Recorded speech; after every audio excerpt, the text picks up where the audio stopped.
Bukinandam. This is Ma Chidambara. So I wanted to make a sharing today about something that I haven't really spoken much about, which is mother worship or connecting to God or the divine as feminine. So this is something which has been a huge inspiration for me and something which I couldn't even conceive of before finding Swamiji. So mother worship is something which is unique to Hinduism. So, myself coming from originally a Catholic background, the idea or concept of connecting to God itself as feminine or female was virtually impossible, like almost blasphemous to think that God could be a woman somehow just never clicked in my mind. So the first time I was able to relate to any kind of a idea of God as a woman was through the deity of Kali. So Kali is one aspect of the divine feminine, which is depicted in Hinduism as the Shakti or the force, which is destructive.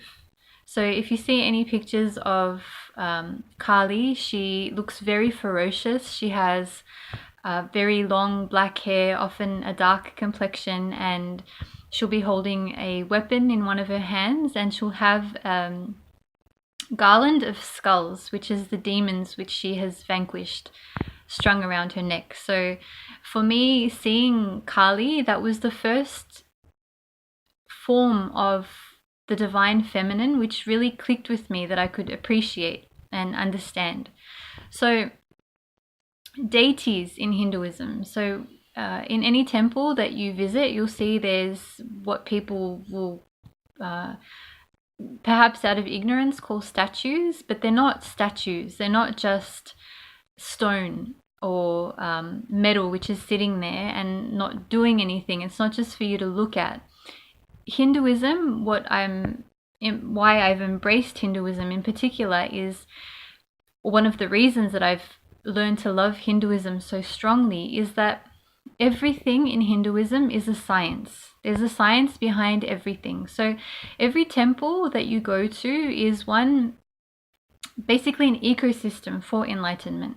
So each deity that is the main deity in that temple will be radiating a particular energy, a particular Shakti, and we're able to connect with that energy, and it can guide us in our life and help us in our life. So the deities that you see in Swamiji's temples, actually any temple that you go to, the deities are energized. So there's a particular science known as prana pratishta. Prana pratishta is breathing life into matter.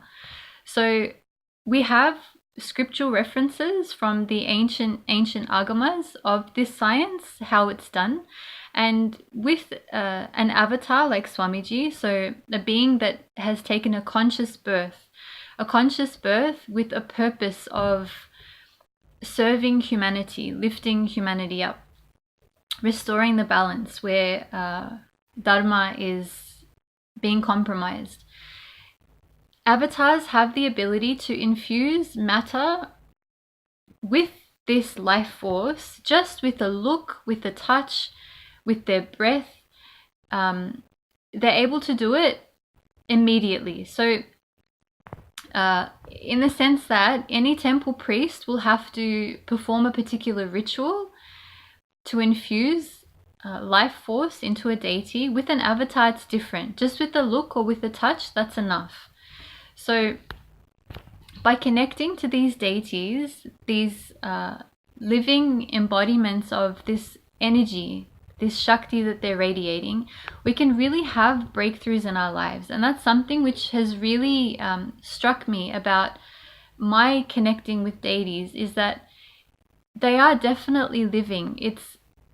My experiences have been that of them responding to me in real time. So I have so many stories that I can share actually, and I definitely will, of me having some kind of a dilemma, some kind of a problem, a question that needs to be answered. And in real time, when I'm sitting with a deity, when I'm meditating, answers will spontaneously come to me from my inner space, or certain things that I'm wanting to manifest or having a breakthrough in manifesting will happen when I'm serving them or when I'm engaging with them.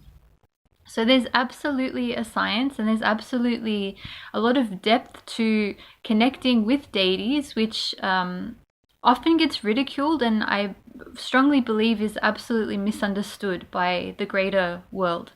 So when it comes to mother worship in particular, this form of worship is particularly healing for us. So anytime we have any incompletions with emotions, when we're not able to get out of certain emotional patterns, or even when we're stuck with manifesting something for ourselves, when we beseech the deity, or when we ask that embodiment of compassion which is sitting there in that deity to help us in manifesting our reality, breakthroughs really happen.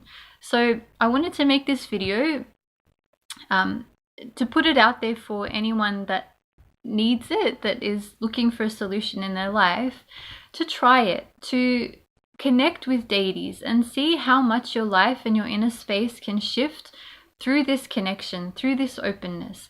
So for those of you that are in Melbourne, we have a center where we have energized deities that you can connect with, and it is open to the public. So if you're interested in knowing more about our center in Carrum Downs, then you can drop me a line, and I'm absolutely more than happy to share information with you about our schedule, opening hours and whatnot, and any special rituals and events that we have, so you can come and experience it for yourself. And also to let everyone know that in a few days' time, we'll be having a Brahmotsavam for Rajarajeshwari Devi, which is happening in Adi Kailasha in Bangalore in India. So you're able to actually sponsor rituals, you're able to connect with her, you're able to experience some of the things that I'm talking about through connecting to Rajarajeshwari Devi, who is the embodiment of complete compassion, Parashakti herself.